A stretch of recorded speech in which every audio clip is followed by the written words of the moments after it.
Alors l'antisémitisme en France a des racines très anciennes, puisqu'on y distingue au moins trois formes d'antisémitisme jusqu'au début du XXe siècle, jusqu'à l'époque de l'affaire Dreyfus. Il y a un antisémitisme très ancien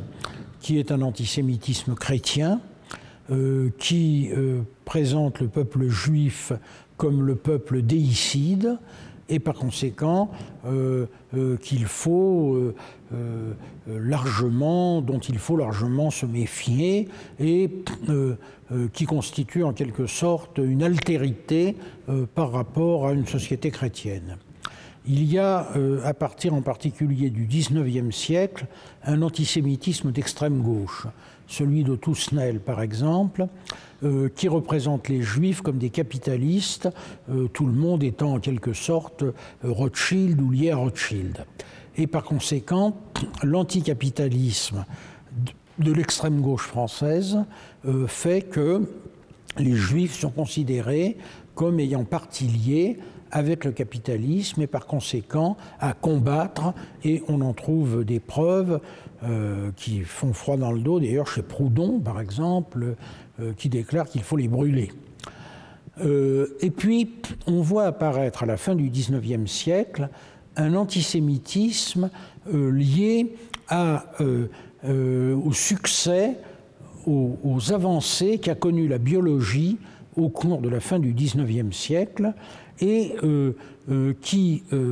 appuie l'antisémitisme, la haine des Juifs, sur le fait qu'ils seraient d'une race différente de celle des Aryens, etc.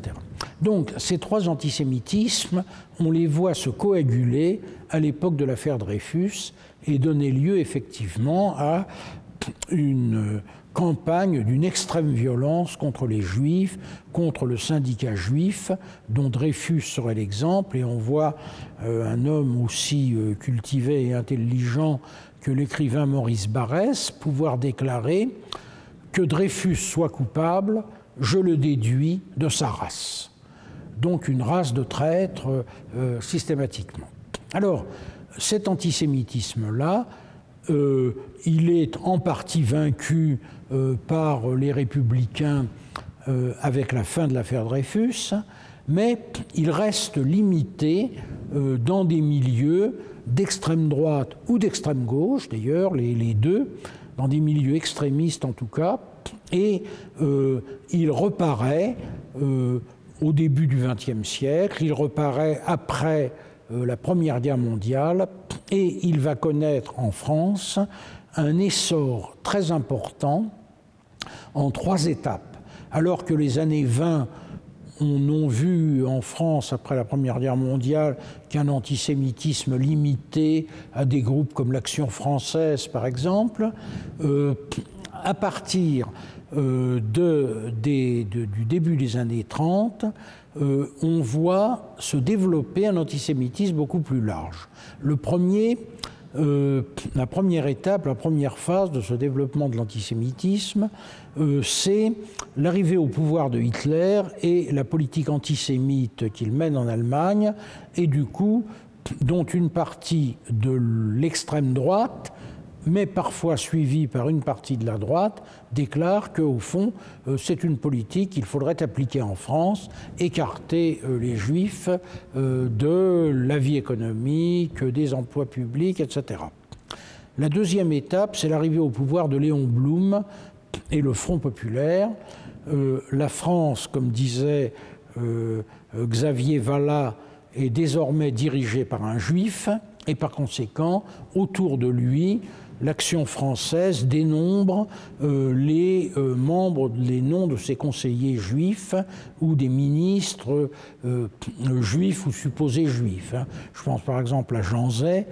qui est protestant, mais dont le grand-père ou l'arrière-grand-père, je ne sais plus très bien, était juif, et par conséquent qui restent juifs pour l'extrême droite. Et puis la troisième étape, c'est à partir de 1938 le risque de guerre qui fait que dans une France profondément pacifiste, l'accusation selon laquelle Léon Blum et les Juifs s'apprêtent à lancer la France dans la guerre pour sauver leurs coreligionnaires juifs fait mouche et que une assez large partie de l'opinion publique, bien au-delà des cercles traditionnels de l'antisémitisme,